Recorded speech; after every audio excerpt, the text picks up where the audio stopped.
प्रधानमंत्री ने देशवासियों से आह्वान किया है कि जितना कम हो सके उतना कम पेट्रोल यूज़ करें, जितना कम हो सके खाने वाले तेल का इस्तेमाल करें।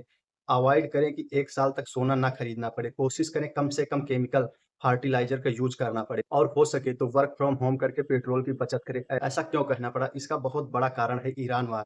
जी हाँ, जैसे-जैसे हम जानते हैं कि ईरान वार बढ़ता जा रहा है, वैसे-वैसे तेल के दाम बढ़ते जा रहे हैं।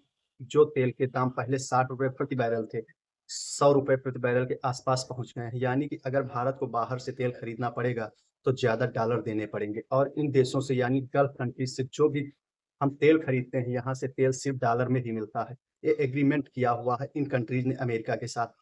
अमेरिका ने इनसे कहा था कि तुम अपना तेल सिर्फ़ डॉलर में बेचना, बदले में मैं तुमको सिक्योरिटी दूँगा। इसी मजबूती के कारण भारत को भी अमेरिकी डॉलर में ही तेल खरीदना पड़ता है। अब जितना ज़्यादा तेल महँगा होगा, उतने ज़्यादा डॉलर आपको अपनी खजाने में से निकाल कर देने ही पड़ेंगे। खजाना मतलब जो आरबीआई के पास फ़ॉरेक्स होता है, ये हमारे पास लगभग 690 बिलियन है। इनमें से लगभग 50 से 60% अमेरिकी डॉलर है। जितना ज़्यादा डॉलर आपको देना पड़ेगा, उतना ज़्यादा डॉलर आपको अमेरिका से खरीदना भी पड़ेगा। यानी कि अमेरिकी डॉलर की डिमांड बढ़ जाएगी, यानी कि उसके भाव भी बढ़ जाएँगे और जब अमेरिकी डॉलर के भाव बढ़ जाएँगे, तो रुपए के भाव गिर जाएँगे। आपको ज़्यादा रुपए देने पड़ेंगे थोड़े से डॉलर खरीदने के लिए। तो इस तरह से अपने रुपए को बचाने के लिए, अपने देशवासियों पर महँगाई का बोझ ना पड़ने देने के लिए और साथ ही ईरान वार का जो नेगेटिव इम्पैक्ट हम पर पड़ना चाहिए, उसको मिनिमम करने के लिए ये कहा गया है। कहा गया है कि कोशिश करिए जितनी भी आप इम्पोर्टेड आइटम्स खरीदते हैं, उनके बजाय स्वदेशी आइटम खरीदें, जिससे हमारा रुपया ज़्यादा से ज़्यादा यूज़ हो, डॉलर कम से कम यूज़ हो।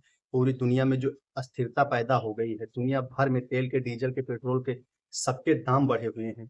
लोगों को महँगाई का सामना करना पड़ रहा है, क्योंकि जब पेट्रोल, डीज़ल महँगा हो जाता है, तो ट्रांसपोर्ट महँगे हो जाते हैं और जब ट्रांसपोर्ट महँगा हो जाता है, तो चीज़ें महँगी हो जाती हैं। मान लीजिए आपके शहर में कोई प्रोडक्ट बिक रहा है, जैसे टीवी है, एसी है, फल, सब्जियाँ, तो ये कहीं न कहीं दूसरे शहर से तो आए होंगे।